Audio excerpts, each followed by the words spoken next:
आपने देखा कि आज बात की, मियाँ साहब तवील अरसे के बाद आए, गिले शिकवे भी किए, कुछ एहतसाब की भी बात की, माजी की भी बात की, अपने केसेस के हवाले से भी बात की।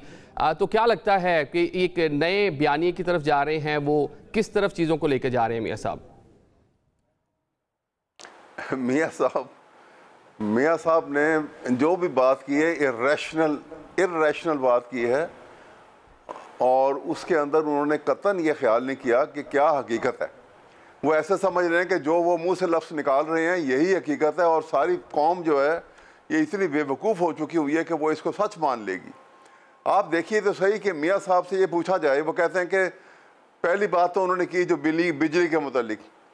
आप सोचिए कि ये APP के और ये सारे यूनिट जो हैं, जो बग़ैर एक यूनिट बिजली दिए वो करोड़ों रुपया जो है वो वसूल कर रहे हैं, और अब तक जब से ये यूनिट, और वो अरबों रुपए ले चुके हैं। आपको पता ना कि ये कलेक्टिवली, ये इनका अपना ये सारी कैलकुलेशन थी गवर्नमेंट लेवल के ऊपर, कि कलेक्टिवली एक साल में 134 बिलियन डॉलर जो है पाकिस्तान इनको पे करता है, और बिजली प्रोड्यूस नहीं करते ये।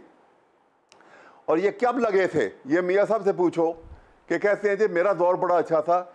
ये यूनिट कब लगे थे? ये मियाँ साहब के और शाहबाज के दौर में लगे थे।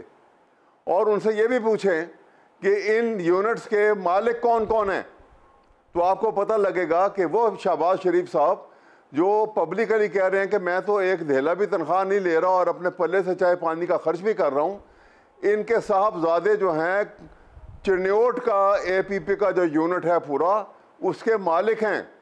बिल्कुल। और वो बगैर एक यूनिट भी बिजली दिए वो एक साल में 97 करोड़ वसूल कर चुके हैं, और इतने साल से अगर इकट्ठा करें तो अरबों में ले चुके हैं।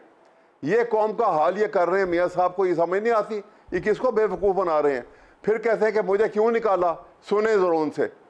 कहते हैं कि मुझे मेरे बेटे के जो है मैंने नहीं लिया, उनसे तनख्वाह नहीं ली तो मुझे निकाल दिया। ये बात नहीं ना, सुनिए ज़रा सुनिए। सुप्रीम कोर्ट में ये बड़ी डिटेल से एक एक चीज़ के ऊपर, एक एक डॉक्यूमेंट के ऊपर आर्गूमेंट है, और वो सारे डॉक्यूमेंट जो हैं वो ऑथेंटिकली ISI ने सप्लाई किए हुए हैं, रिकॉर्डेड ऑन रिकॉर्ड है वो सारे, जिसको ये रिबट नहीं कर सके। ये जायदादें जो हैं, ये पाकिस्तान आज जिस गुर्बत में चला गया है, ये दो भाई अमीर हो गए। इन्होंने वो वहाँ पे अजीज़िया में भी अरबों रुपए की जायदाद बना ली।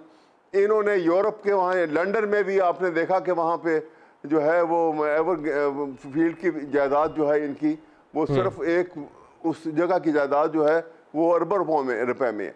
मैं ये आपसे अर्ज़ करता हूँ, 10 साल का इनका मियाँ साहब का, कभी आप 1980 में सियासत में आए, 1990 में ये बन गए पहली दफ़ा प्राइम मिनिस्टर।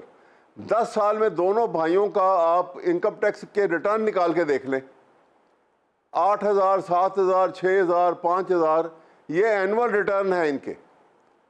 और ये अरबों की जायदादें कहाँ से बन गई? ये किक बैक्स और ये कमीशन के पैसे इस पाकिस्तान के इस गरीब मुल्क के पैसे हैं, और बाहर जाके उन्होंने उसको इन्वेस्ट कर लिया।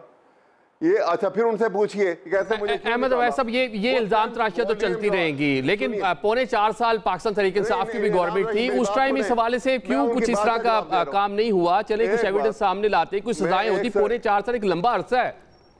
मैं यही आपके सामने अर्ज कर रहा हूँ कि ये सारी बातें जो हैं ये इसलिए कह रहे हैं कि वो जैसे कैसे भी वो अपने आप को निकाल के बैठ गए, और उनका जी मुझे क्यों निकाला। वो 10th वॉल्यूम जो आज भी महफूज है, जो सील बंद किया हुआ है, आज उसको निकालने तो पता लग जाएगा इनको क्यों निकाला।